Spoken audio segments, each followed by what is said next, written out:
banyak orang Indonesia, Aceh di masa lalu terus memberikan banyak sekali sumbangsihnya.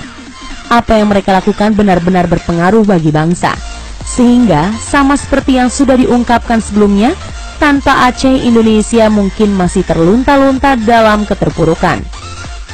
Kita tidak boleh lupa akan sejarah.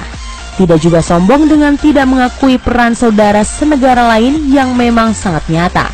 Jadi, hal-hal besar apa saja yang sudah dilakukan oleh rakyat Aceh terhadap negara ini? Berikut informasinya. 1.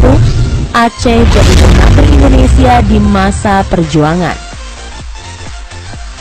Mungkin tidak banyak yang tahu kalau sebenarnya ketika Belanda dan Jepang menjajah Indonesia, Aceh selalu dalam kondisi merdeka.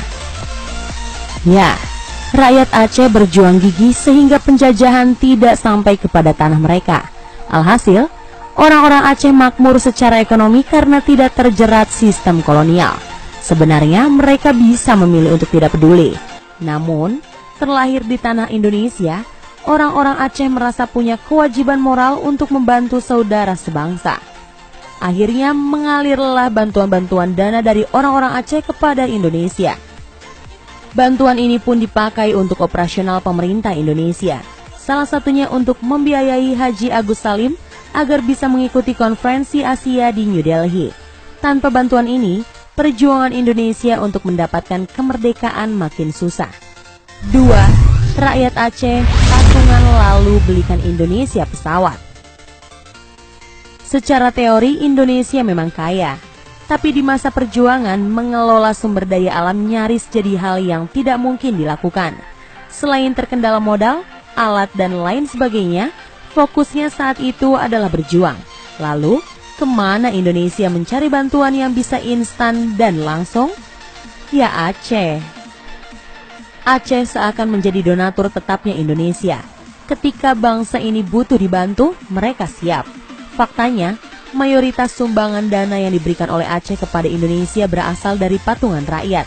Seperti ketika Indonesia butuh pesawat, orang-orang Aceh mengumpulkan emas-emas mereka lalu mendatangkan sebuah pesawat untuk diberikan kepada bangsa ini.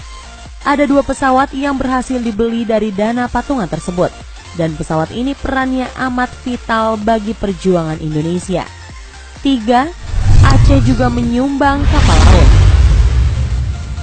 Alutsista Indonesia di masa perjuangan sangatlah miris.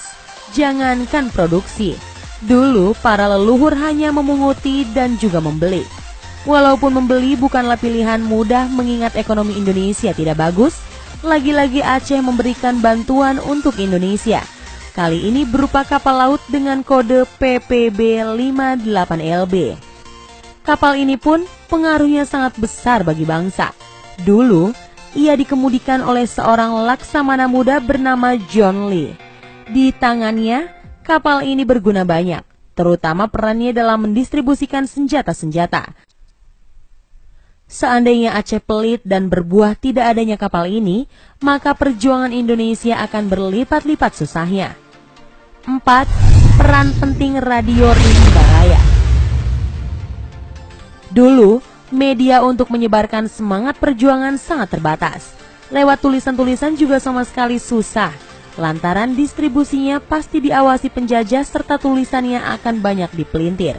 Radio jadi satu-satunya alat orang-orang dulu untuk saling berbagi kabar perjuangan. Meskipun demikian, tak banyak radio yang berdiri dan kemudian melakukan siaran berharga itu. Hanya beberapa gelintir saja, termasuk salah satunya adalah radio Rimba Raya yang ada di Aceh Tengah.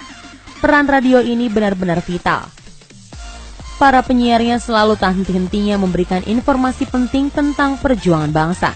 Misalnya dengan menegaskan bahwa Indonesia tetap berdiri ketika radio Belanda tak bosan-bosannya mengingatkan dunia jika mereka sudah menghapuskan bangsa ini. 5. Menyumbang emas Monas sebagai lambang kedikdayaan bangsa. Terletak di ibu kota dengan bangunannya yang hebat, Monas adalah representasi perjuangan bangsa. Ditambah lagi dengan emas seberat 38 kg di bagian teratas monumen, yang makin membuat bangsa ini bisa membusungkan dada sebagai negara berdaulat yang tidak bisa diganggu-gugat. Tahukah siapa yang menyumbang emas ini? Ya, ia adalah seorang pria asal Aceh. Bernama Tengku Markam, pria ini menyumbang 28 kg dari 38 kg emas di ujung Monas. Kalau dikonversi menjadi uang saat ini dengan harga emas per gram Rp500.000, maka Tengku Markam mengeluarkan sekitar 14 triliun rupiah. Benar-benar jumlah yang tidak main-main kan? Sayangnya, jasa Markam sudah jarang diingat lagi hari ini. Pantaslah kalau Aceh dilabeli sebagai daerah istimewa.